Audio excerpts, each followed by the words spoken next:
This is Casual Babble.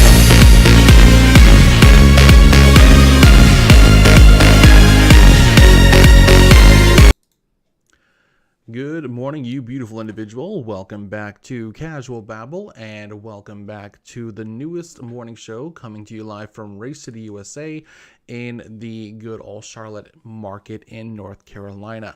I'm your host, BZ Babbles, and before we begin, do not forget to like, comment, and subscribe. Hit the bell, that way you're notified about all future content on the channel.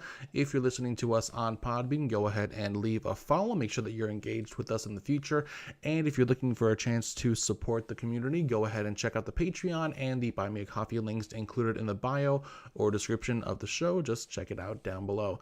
Also, if you want to be on the mailing list for the newsletter for Casual Babble, it's coming out in a couple of weeks, so head on over to casualbabble.com. There is a sign up link right below the main picture. Go ahead and check it out. It says sign up and keep up. And if you want to submit your story, your experience, your question, or your office gossip, be sure to check out casualbabble.com. There is a page called Submit Your Story. Go ahead and send it there. Or we also have a Reddit community, and that community is going to be called Talk Office Gossip. So welcome to Monday. It's a brand new week. For a lot of us, Hurricane Ian has passed over, came through North Carolina a little bit. Not a whole lot going on. Of course, a lot of other areas got hit quite a bit harder, so we do want to make sure that we keep those individuals in our thoughts this morning. It's going to be a lot tougher for some people for a little while, so keep them in mind. But it is Monday, start of a new week.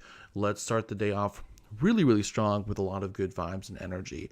So today, one of the things I really wanted to touch on is another hard lesson for those of us who are moving into the professional field, something you may have been prepared for a little bit, maybe in class or maybe by a parent or a friend, before you really stepped into that professional world, and that is how to handle the no's. It is a natural part of our experience as young professionals, going either from the home or the classroom into our first professional environments, whether or not that's an office of some sort or really any kind of space in which you are interacting with people who are kind of pre-established in the field that you're working in, who have a number of years of experience beyond you and who have their own kind of pre-established environment and structure and kind of way of doing things. And at least that's the goal, right? And we're always kind of coming into this, we're trying to come into this space of handling new environments, and sometimes we don't get there. I think I got a little off base there, but handling the no's.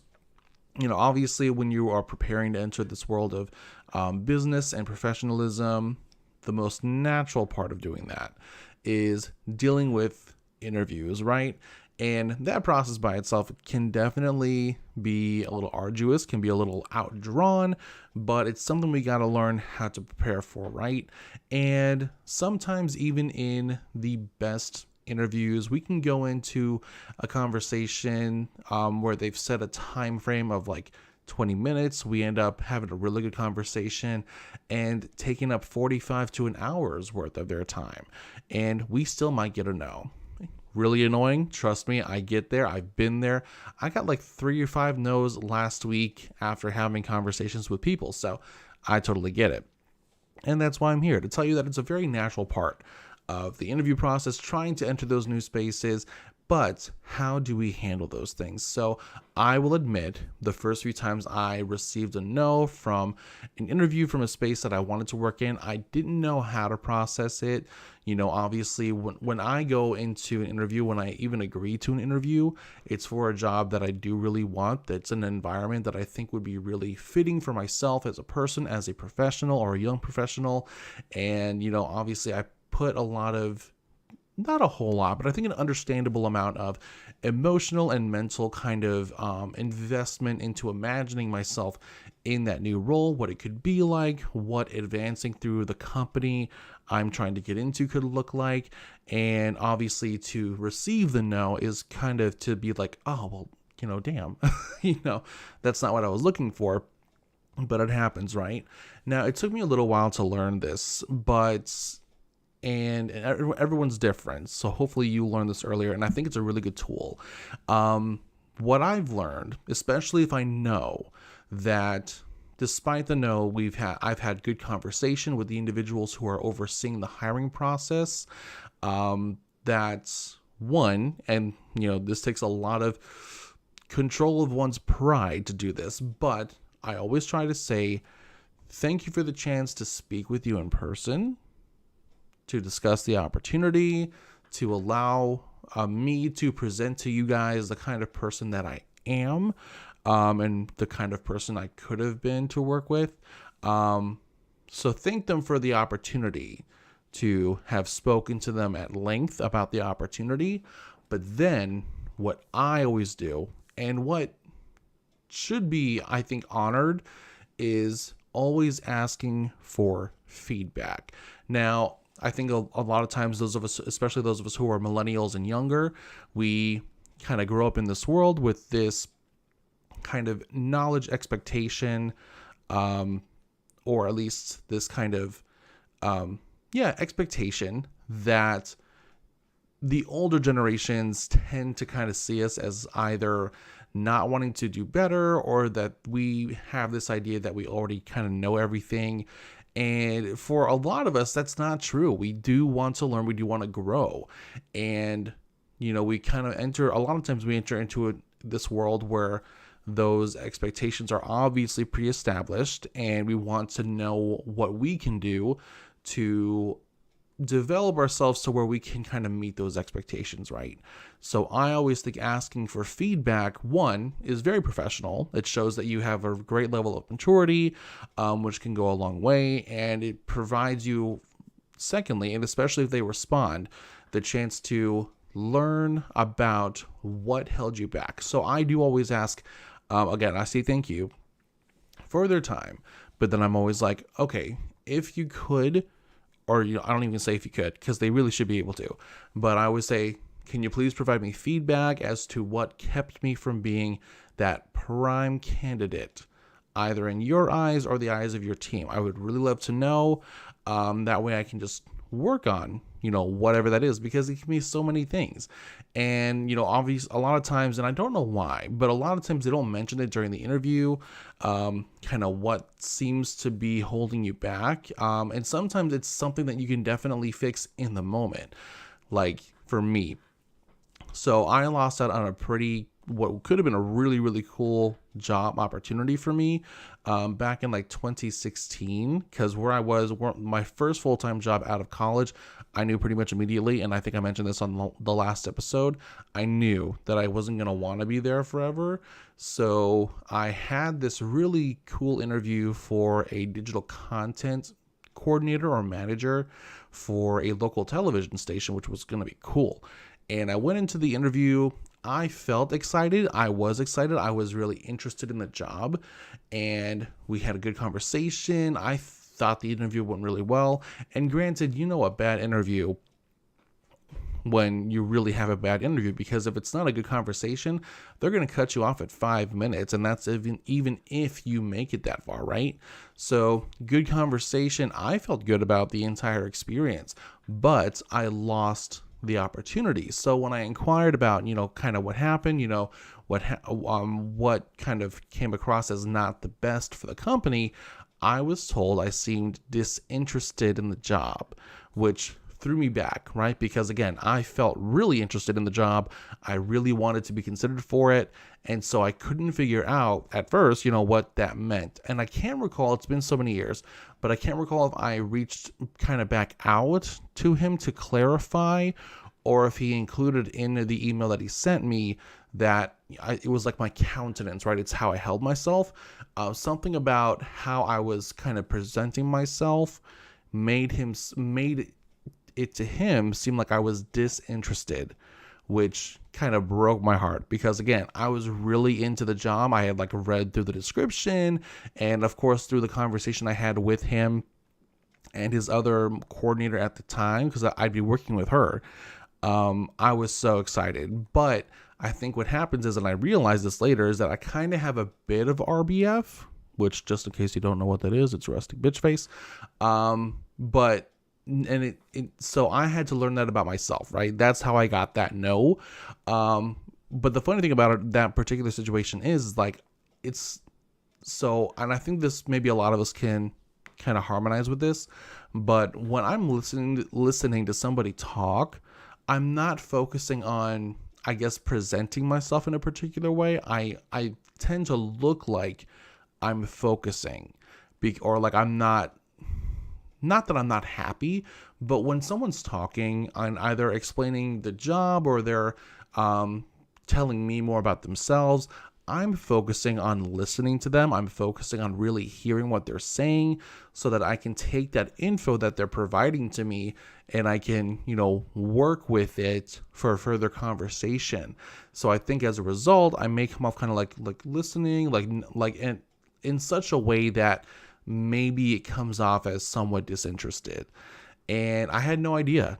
And I lost that job opportunity. I got the no.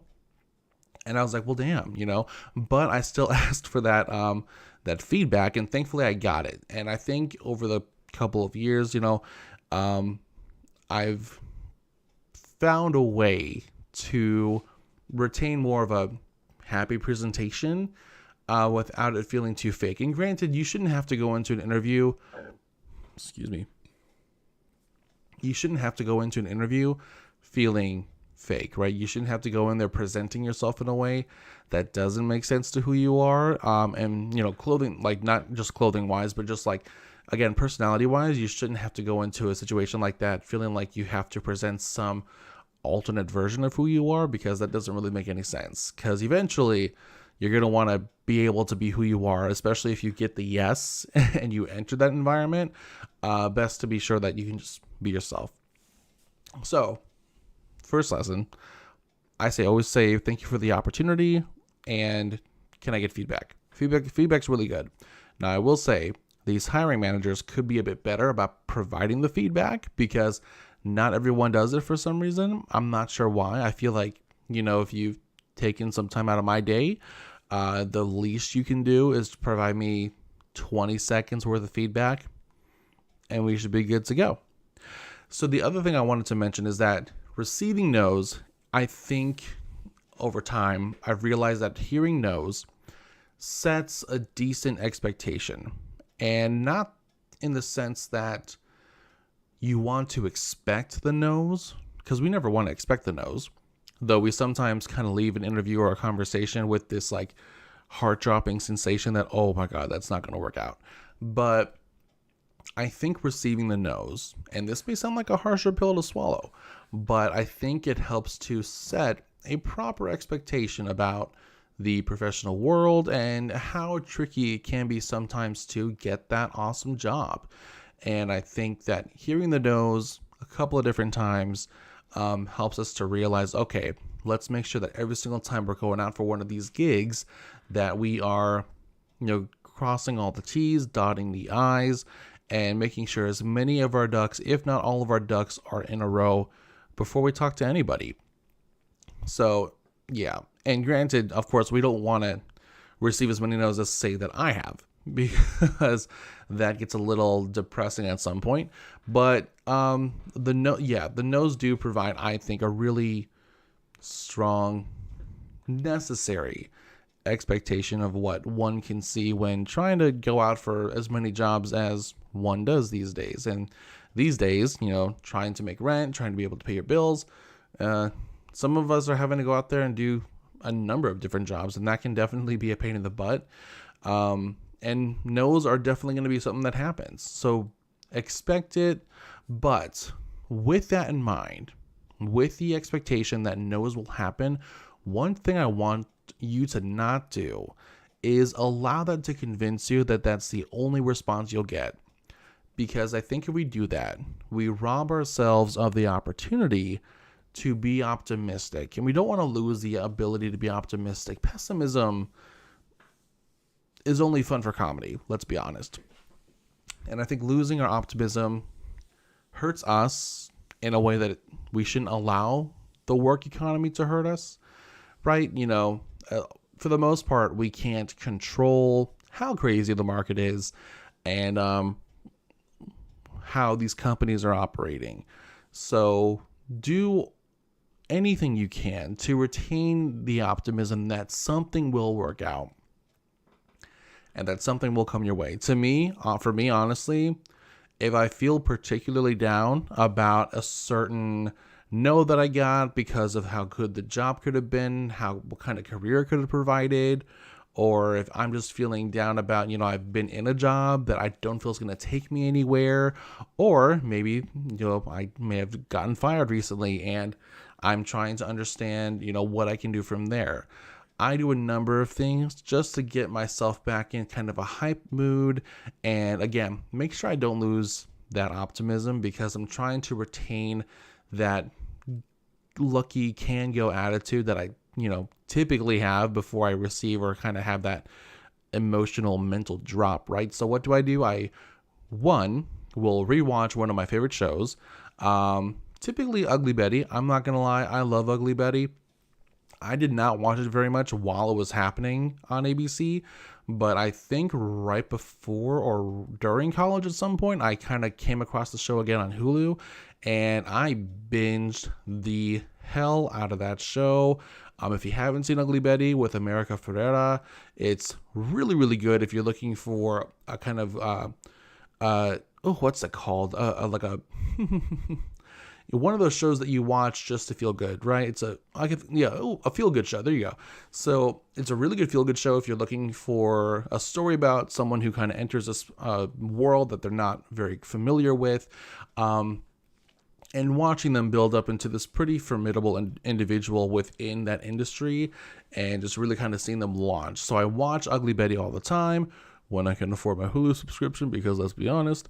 From there, another thing that I do like to watch in regards to what's kind of feel good and what I think helps me, again, keep in the mood, is honestly watching either That's So Raven or Charmed. Raven Baxter or Phoebe Halliwell in those respective shows have these really awesome careers, and you really see them go for it. And I think that also helps me to kind of reestablish, reignite my optimism, which I think is very healthy, very important for us. And yeah, I think it's very suitable for those of us who are trying to work and trying to grind and still find that really nice, that sweet job that we're looking for. And if all else fails, honestly, I will switch over to Netflix in a heartbeat and I will watch The Secret again, because I've watched The Secret a couple different times, and I'm trying to maintain this, what you put out is what you attract kind of mindset. It's very tricky, not super, it's a mindset you got to work for. But yeah, don't allow the no's to convince you that those are the only responses you'll ever get. It can seem that way sometimes. Not planned, not preferred, obviously. And sometimes I even consider taking one of the no's as, you know what, I guess maybe that wasn't the environment I was looking for. And sometimes, even if I'm not happy to have gotten the no, I will remember that at some point during that interview process, I thought to myself, you know what, maybe this isn't the best environment. Maybe this isn't the best job I could have gone for. So maybe the no is a blessing in disguise. It still means I'm either stuck at my current job or that I'm currently unemployed still. But let's try to find the blessing in the no. Because maybe if I would have gone to that job and I got the yes, maybe I would have felt the same way. And, nowadays, I'm very much hashtag pay your act your wage. I'm very much that way. Ooh, and I will definitely make sure that I include the creator that I'm seeing that from. She's a lot of great fun creator on TikTok. But yeah, act your wage, Don't go out of your way for a company that won't go out of its way for you. Now, I think is a really good time for us to go ahead and hop onto some submissions to discuss some other stories from young individuals who are looking to trying to figure out their way in the professional world. So let's go ahead and pull those up.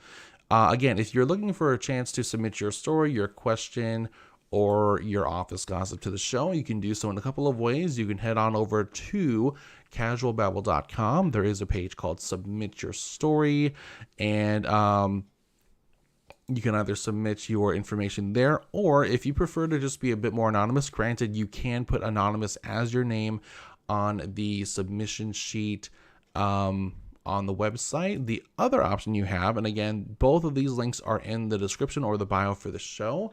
And yes, so what was I saying? So go to the Reddit community called Talk Office Gossip. And again, you can submit your story there. My admin will let you know either, regardless of where you submit your story, when your submission will be taking into consideration or will be used on the show during the show, where it'll be used here while I'm talking, or if your submission happens to not make the show, the other thing that we will do is definitely include it in the newsletter, which comes out monthly. The next newsletter for Casual Babble will be coming out in a couple of weeks. And again, if you do want to make sure that you're on the mailing list for that newsletter, on the main page for casualbabble.com, there is a little section right below the main picture that says sign up and keep up. Go ahead and submit your info there, and you will be sure to receive the next newsletter that comes out from Casual Babble. So let's go ahead and check out this morning's first submission. Let me go ahead and switch around here.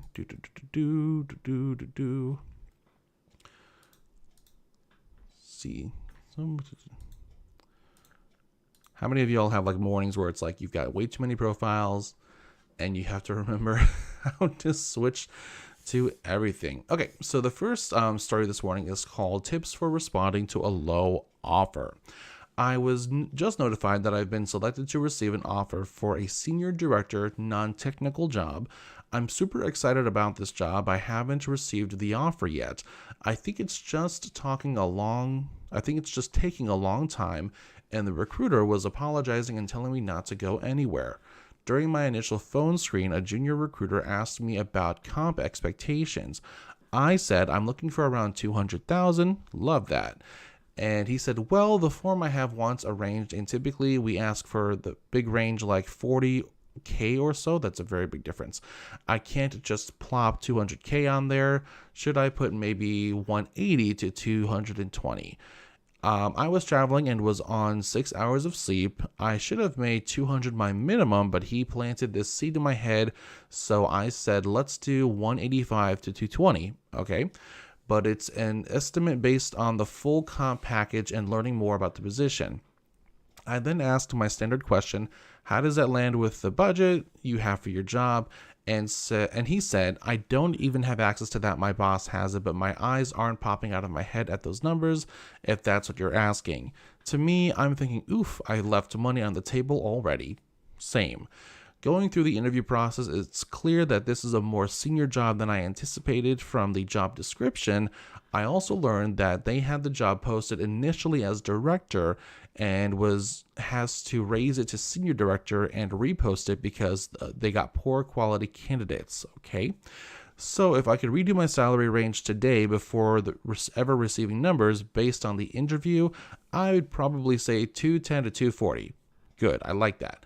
As I prepare for the offer, which I'm expecting to be around the low point of my range, any tips for how to respond?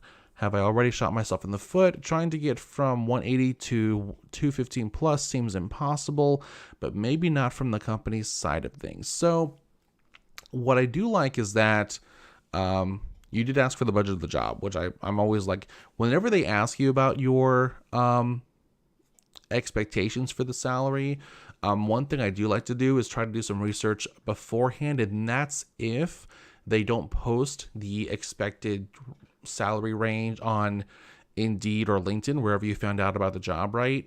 And typically if they do list it and I do like the range that they've put on LinkedIn or Indeed, I'll typically go with that, and I will shoot for a higher part of that range if they're looking for a singular number and not a range like this company is, but always open to negotiations to a degree, people.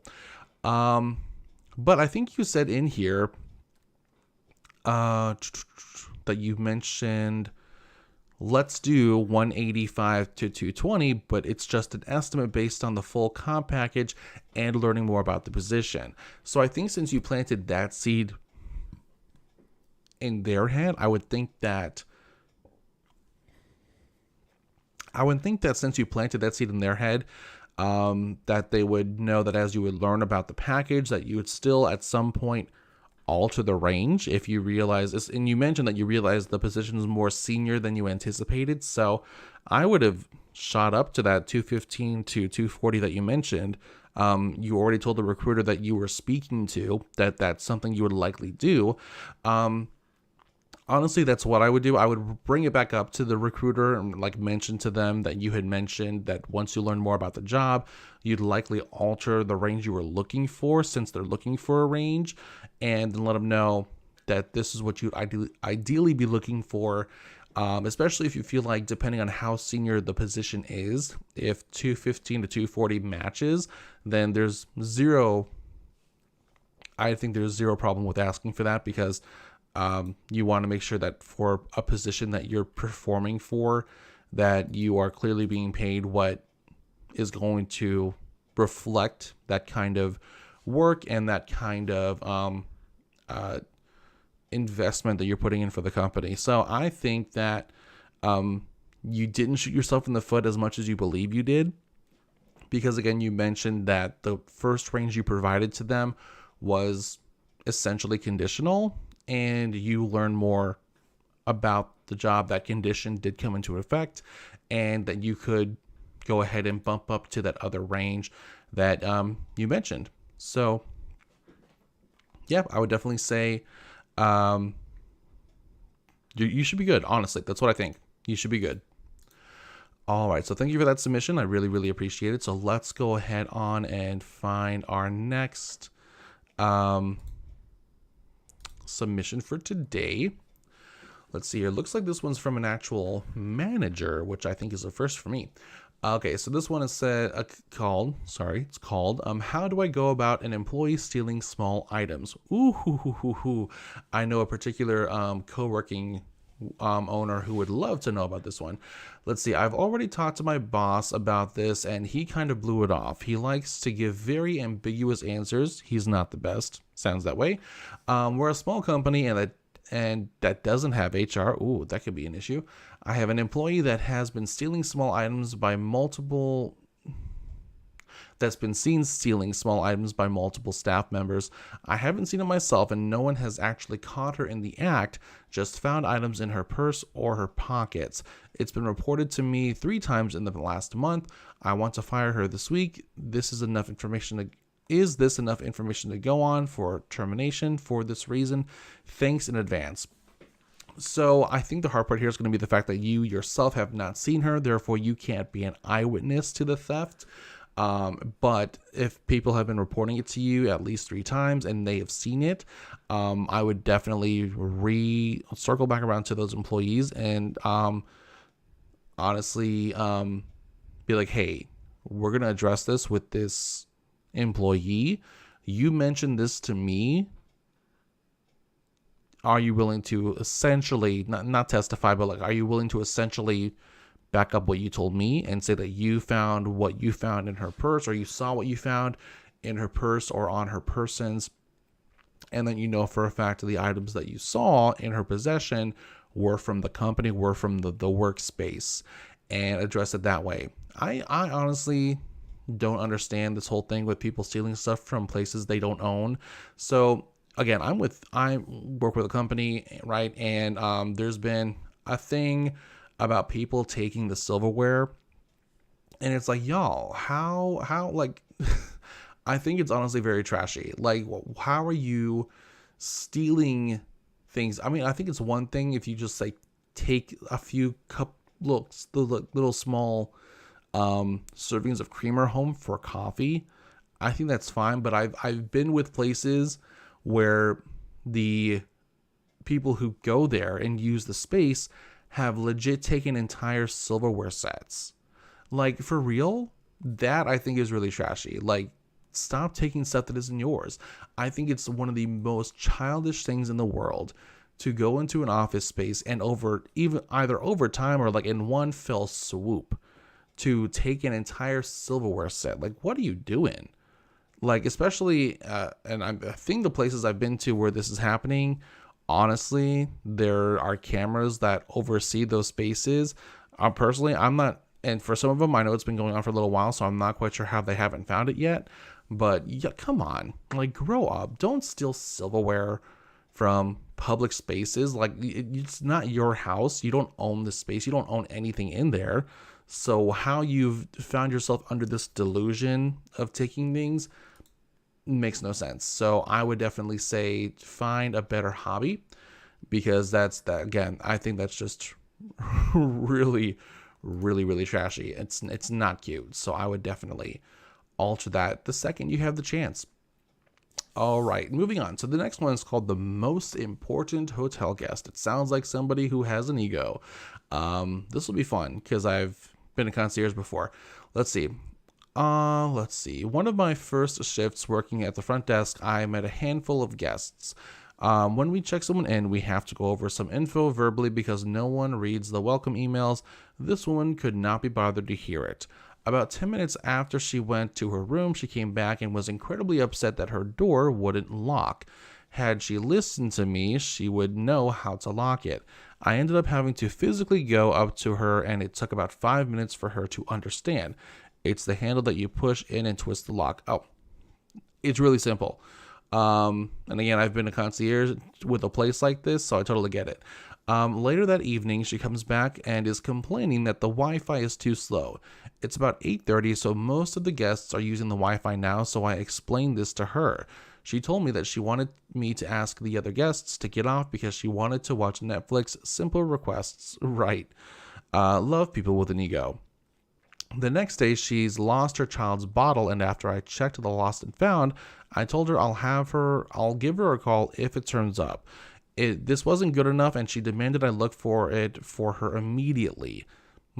Love people who are so full of their own stuff that they don't have any concept of context clues, or that I don't work for you. Let's see here. Then she turns around and spotted it across the lobby and told me to go get it.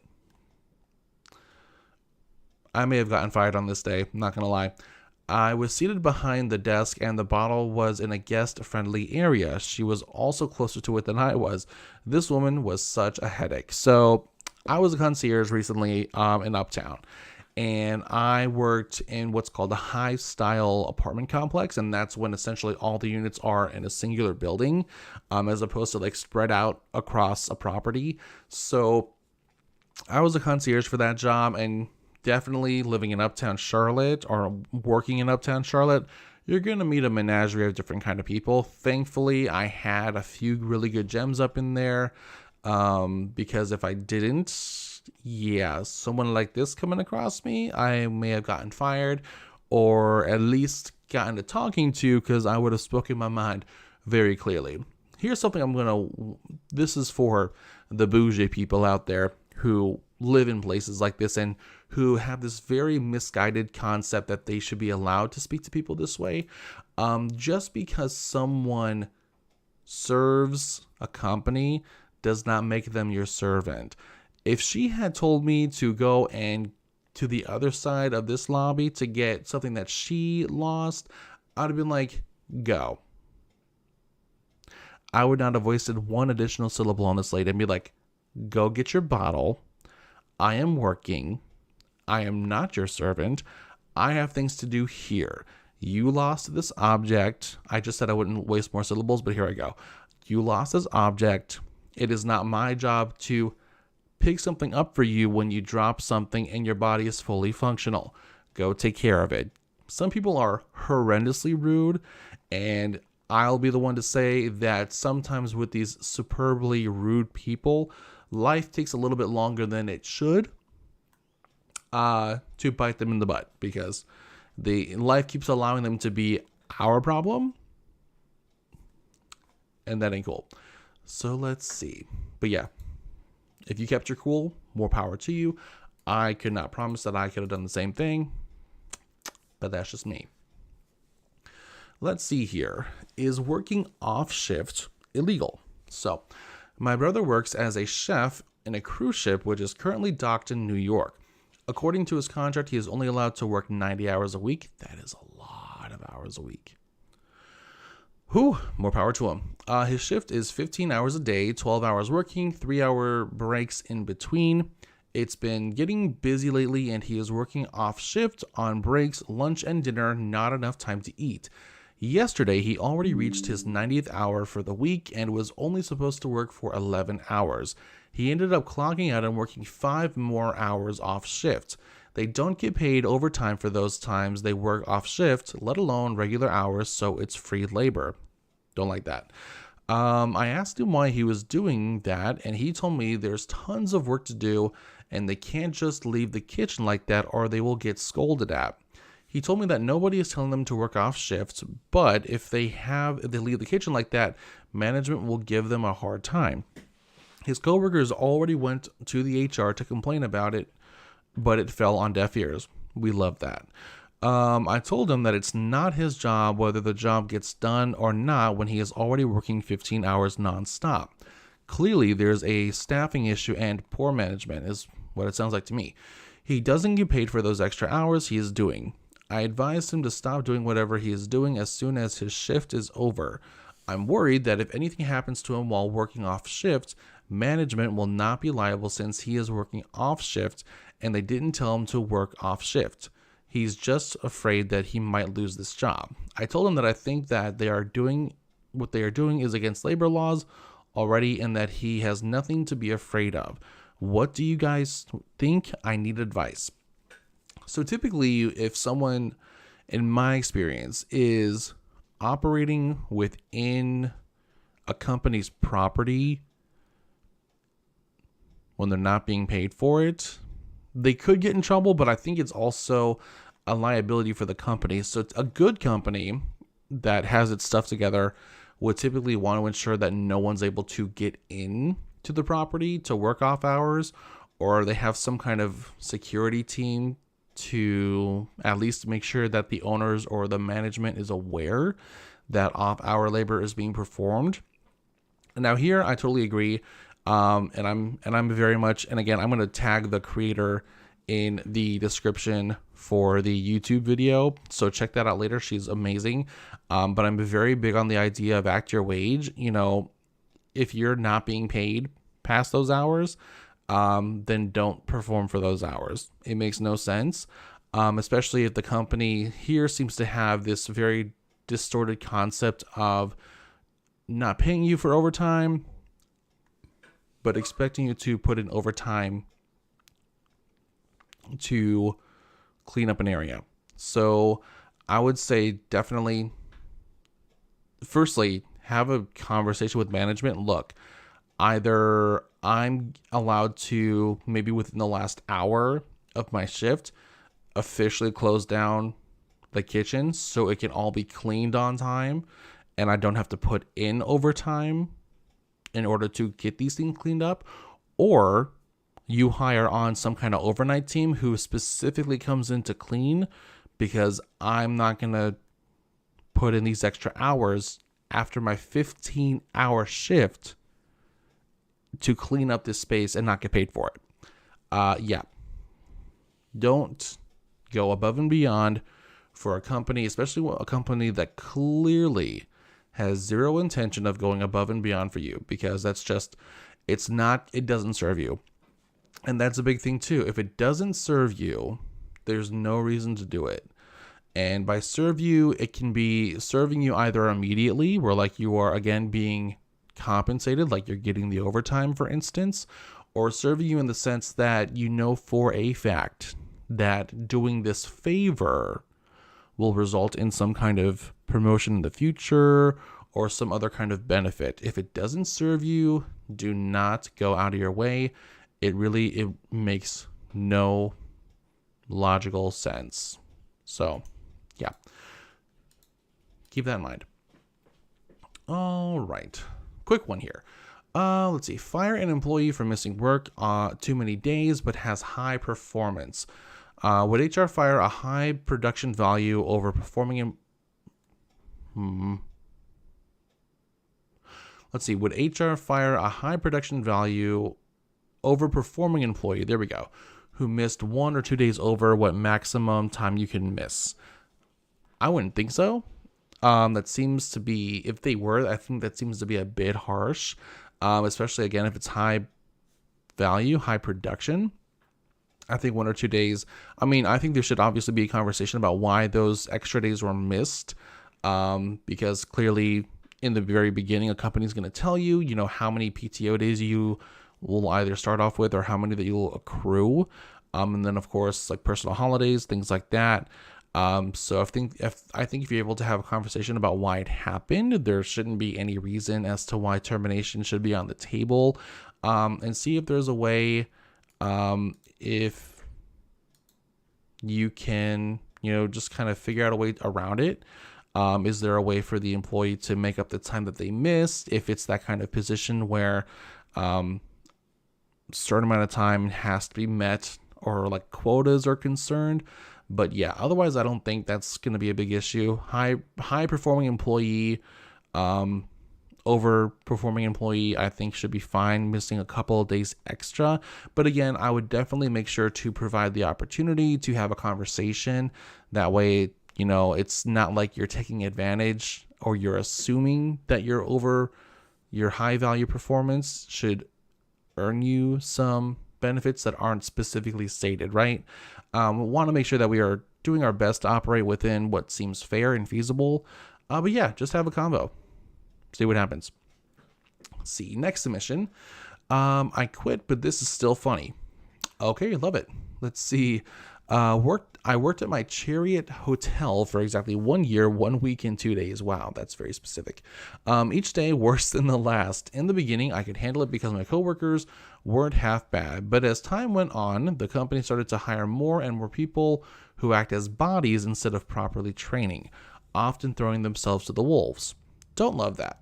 For example, I had 2 NAs on 2 separate occasions tell me that our manager told them not to worry about it, just wait until my name gets in, and they asked for help. I didn't mind helping, but there were times where I felt like management was flat out using me.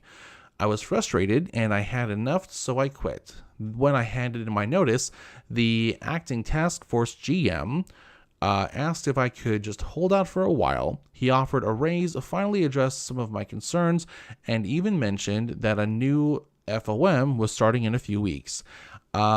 That all sounded fine in theory, but in the year that I worked there, 17 people, not including myself, have quit. 7 of those people being managers, so I wasn't very hopeful. Fast forward to now, I just talked to one of my old coworkers, and the manager, TGFM, said so.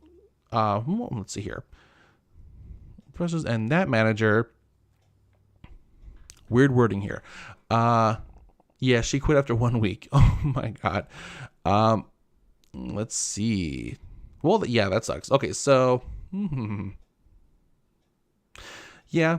Sometimes you do hop onto a job with an environment and you realize it's kind of a sinking ship.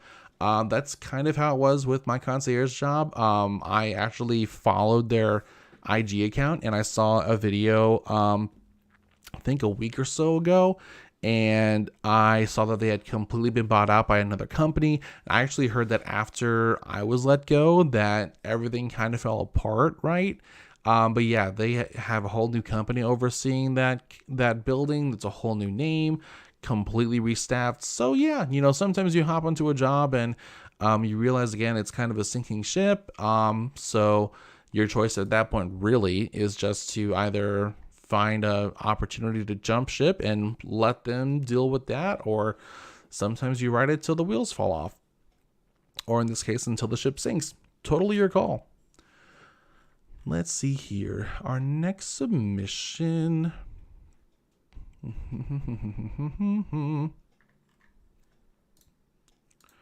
Ooh, missing some bits here. Make sure we got it.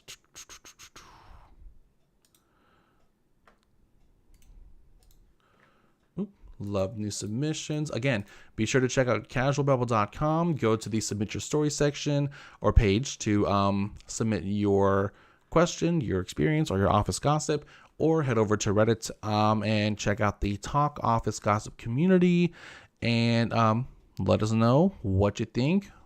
Give us your question or share some information. Let's see. This one's simply entitled, I'm Not Ready. All right, working at the front desk, we all know what it's like to get a call, only for the person on the other end having absolutely no idea what they're doing or talking about. Love that. Let's see, which is why I'll never forget this one call. Me picking up the phone. Hi, thank you for calling hotel. How can I help today? And this person replies, I'm not ready for this. Okay. They never called back either. Just 2 seconds of interaction that I'll remember for the rest of my life. Thank you for not wasting my time with making me jump through hoops while you figured out your stuff out, my friend. I salute you. Honestly, I appreciate that too. When you are in a position where you're having to answer phone calls, honestly, you're not looking for any kind of conversation where someone calls in just to be like, I have no idea what I'm here for. Especially when you realize that you don't just happen upon your company's phone number, right? You have to seek it out. So you would think that people who are seeking out your company's phone number have definitely considered what it is they're trying to talk about. So to receive a phone call where that person clearly has zero idea about what they're looking for, I get it. That's annoying. And, thankfully, this person in particular was able to realize their shortcomings in conversation and left the phone conversation. I highly appreciate that. Let's see. I have too many short terms. Should I leave out some of them? Currently, I am in college right now, and I already have 4 jobs. Gotcha.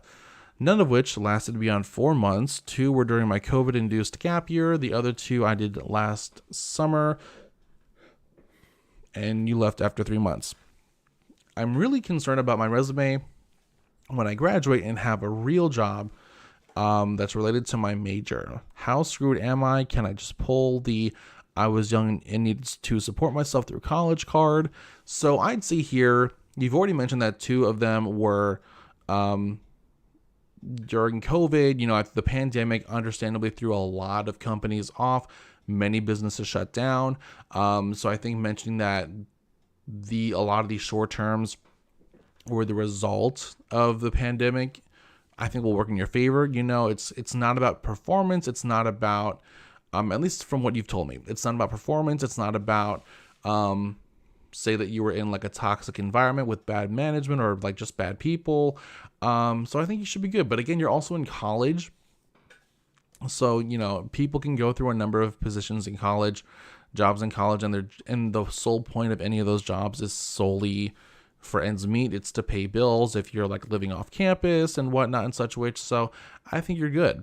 Personally, I've actually had a higher amount of rotation in the past couple of years, so I totally get it. I've had a couple jobs where I've been there for like 7 months, 6 months, 4 months even, and I definitely have the same concern with any of them. So I make sure that if I know that I have a couple of positions in my past where the time frame doesn't seem ideal, I do have a lot of like mock interviews with myself just to be like, okay, how can I address this question, which could come up?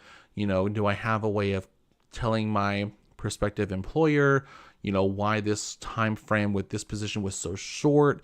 And can I make sure to work that response in such a way where it's not a negative reflection on me, and to where it's something that happened, But again, college, having a number of jobs, nothing's wrong with that. And plus, honestly, when I was in school, I don't mention that I worked at McAllister's Deli for 4 years. I don't mention that I worked for Party City. I don't mention that I worked for Tuesday Morning, because none of those jobs have any relation to my degree. I'm a digital media and broadcasting graduate from Appalachian State University. So the fact that I worked in food services or retail means nothing to any of the companies within the industry that I would naturally be looking for a job in. So yeah, leave them out, honestly. If you even want to say you have some subtle experience, if any of the experience from those 4 jobs is at all relatable to what you're looking for, mention it if you want to. Otherwise, just say you're in college. This is your first job. But if you have, if your scholastics provided you experience that is related to that job you're looking for, which it sounds like it would be, just talk about that then. When I was preparing to leave college and when I was, interviewing, I didn't talk about, again, those food services and retail jobs that I had. I was talking about the fact that, trying to get a radio job or a TV job. I was talking about the fact that, through my scholastics, I've been producing audio and video for the past 2 years. I've been in a newsroom environment where I've directed the floor, where I have directed the control room, where I've been on the operating board. I've been managing social media. I've done some HTML website creation. Talk about those things. Those 4 off jobs, those short-term jobs that you had while you were in college that have no relation to your major, those don't even have to be a part of the conversation. You are totally good there. So yeah, no worries. You are definitely in the clear. Go ahead about it, and let's see. And yeah, you're good to go. Well, thank you so much for joining me on this episode of Casual Babble. I really hope you had a good morning. And if you are commuting to work, I do hope that you get there in good shape and you've got a good Monday to look forward to. If you are coming into the show late, you'll be able to watch the show pretty much immediately on YouTube. So be sure to check it out there, and I will make sure to have the audio version up as well for those of you who like to listen on Podbean. And in the meantime, go ahead and check out the socials. All the usernames are BC Babbles. And don't forget, if you're looking to be on the mailing list for the newsletter, sign up on casualbabble.com. You can also submit your story, experience, or office gossip, or your questions on casualbabble.com as well. Just go to the Submit Your Story page, or check out the Reddit community called Talk Office Gossip. And if you want to support the show and the community, check out the Patreon, which provides you ways in which you get acknowledged as a supporter, as well as early access to content, or check out the Buy Me a Coffee link also in the description. So in the meantime, hope you have a good day, and I will